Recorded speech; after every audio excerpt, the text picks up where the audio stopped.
Olá! Hoje vamos conversar sobre a lição de Emmanuel, tirada do livro Palavras de Vida Eterna, Psicografia de Chico Xavier. A lição é de número 5. A lição é baseada numa passagem do Evangelho de Tiago, e a frase na qual Emmanuel se baseia é a seguinte: a fé, se não tiver obras, é morta em si mesma. Da Tiago, capítulo 2, versículo 17. É uma carta de Tiago. Nessa carta, Tiago quer afirmar, confirmar a necessidade da fé com as obras e quer mostrar para os judeus que não há tanta diferença entre a doutrina, a palavra de Jesus e o pensamento e a filosofia judaica. Então, Emmanuel vai pegar essa frase e vai desenvolver para nós um pensamento, e ele começa assim, no primeiro parágrafo. Imaginemos um mundo transformado num templo vasto, respeitável sem dúvida, mas plenamente superlotado de criaturas em perene adoração ao céu. Então, a imagem é linda, todo mundo orando, todo mundo ligado, com uma fé inabalável. Mas ele traz como o pensamento da sequência, da consequência dessa atitude coletiva, que seria o abandono do mundo que o Criador fez para nós. Então nós temos que cuidar desse espaço que nós temos que produzir coisas materiais. Por outro lado, não é para nós esquecermos as orações, esquecermos a nossa ligação com o mundo maior, com o mundo espiritual, porque o trabalho, ele nos leva a um crescimento espiritual. No Livro dos Espíritos, no capítulo, na parte 3, que é a lei do trabalho, tem lá algumas questões que vão dizendo claramente da necessidade do trabalho para o homem, que nos diferenciam dos nossos queridos animais, que não precisam trabalhar. É por causa da nossa evolução. O trabalho evolui o nosso espírito, evolui a nossa inteligência, evolui as nossas necessidades. Então, é algo que tem que caminhar junto. A fé, aliada ao trabalho, eleva o nosso espírito. Eu vou comentar a respeito de duas pessoas que viveram no ano mil e pouco. Então, começar por Canuto. Canuto foi rei da Dinamarca. Ele começou a vida dele quando ele pôde se tornar rei, que foi bastante complicado, porque o irmão dele usurpou o trono. Ele teve uma atitude de muita tranquilidade, muita paz, não quis guerrear, esperou as coisas terem suas consequências e acabou que, por algumas circunstâncias, ele se torna o rei da Dinamarca. E qual é o principal objetivo do rei, do Canuto IV? É cuidar do povo, cuidar dos mais necessitados. Ele volta todo o trabalho dele para ajudar os mais necessitados. E ele faz um trabalho maravilhoso, porque ele investe na educação e na saúde desse povo. Isso no ano mil e pouco, ele nasceu em 1040 e pouco. E ele vai fazendo maravilhas para o povo dele. Bom, chega tanto que a nobreza não concorda mais com esse tipo de atitude benevolente, amorosa, caridosa, e ele acaba tendo um fim trágico. E o túmulo dele, onde ele acaba sendo enterrado, ele fica, quando as pessoas passam lá, muitas pessoas contavam, né, que eles conseguiam milagres. Então, ele acaba sendo canonizado, ele é um santo, e ele é o patrono, o protetor da Dinamarca. Agora vamos pular uns 100 e poucos anos e vamos para uma figura muito mais conhecida, que é Francisco de Assis, o São Francisco de Assis. Francisco, vamos relembrar, muitos de nós sabemos um pouco da história dele, mas vamos relembrar. Ele nasceu de uma família abastada, ele teve uma juventude bastante materialista, bastante animada, e ele chega a uma certa ocasião que ele tem que ir para uma guerra do Papa contra Frederico, contra alguém, E ele vai, e durante a batalha, durante a guerra que ele está participando, ele ouve uma voz que fala para ele: Francisco, volta para Assis, que lá você vai descobrir qual é a sua missão, o que você tem que fazer.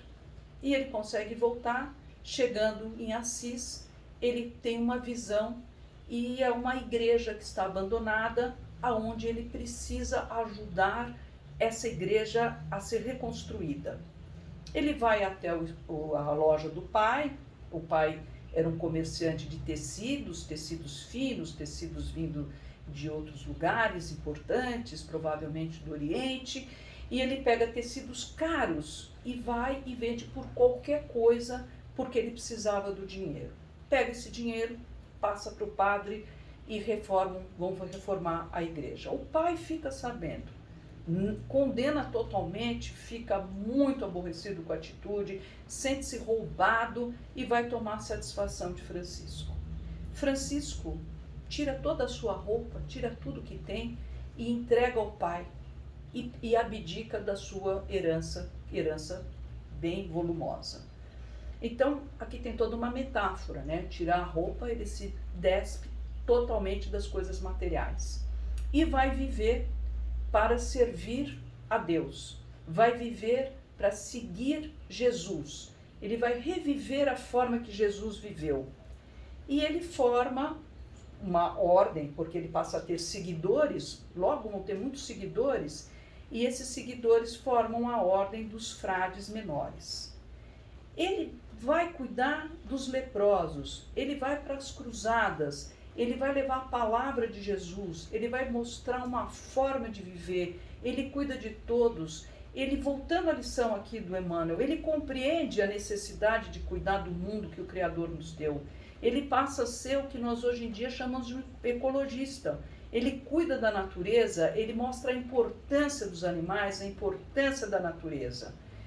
E ele acaba tendo a vida dele voltada a isso, e chegou o dia que ele desencarna, e ele também é canonizado, é um santo bastante conhecido. Fazendo uma parte, André Luiz define para nós o que é santo, o que é ser santo na visão espírita.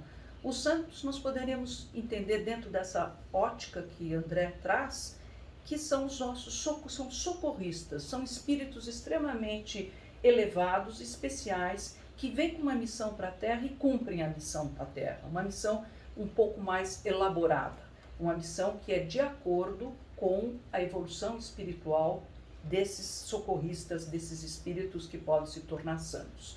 Santos é uma denominação que a Igreja Católica usa e para destacar espíritos que se fizeram de importante, que deram muito das suas vidas para todos. Espíritos extremamente fraternais, caridosos, amorosos e fraternais. Então nós temos exemplo desses dois personagens que foram reais, que viveram e que se dedicaram.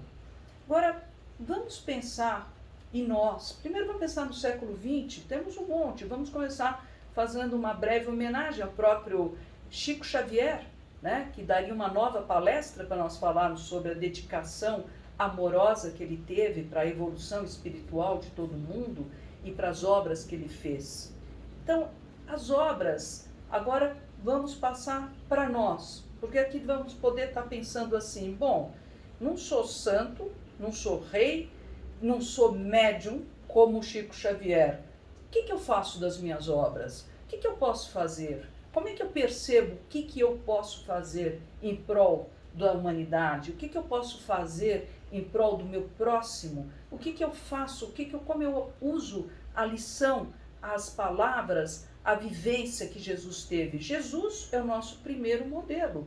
Jesus veio para a Terra com a missão de nos ensinar a ser e estar nesse mundo, a sermos éticos, a sermos fraternais. Quando ele fala: amai-vos uns aos outros, amai-vos uns aos outros como eu vos amei.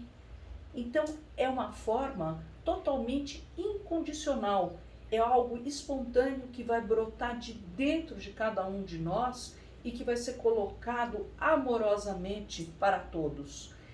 o que nós pensamos muitas vezes? Nós nos diminuímos. Nós achamos que aquilo que nós podemos fazer é pouco. Aquilo que nós temos acesso não vai fazer diferença.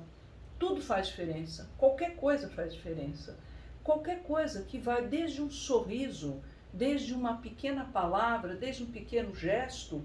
Há pessoas que vão fazendo outras coisas maiores, é claro, porque como nós falamos, cada um de nós vem com uma possibilidade de poder estar atuando numa área, na outra área. Nós temos a área médica, nós temos os engenheiros, nós temos pessoas que são brilhantes, mas nós, no nosso dia a dia, nós vamos pegar as pessoas mais comuns. São pessoas que podem se solidarizar.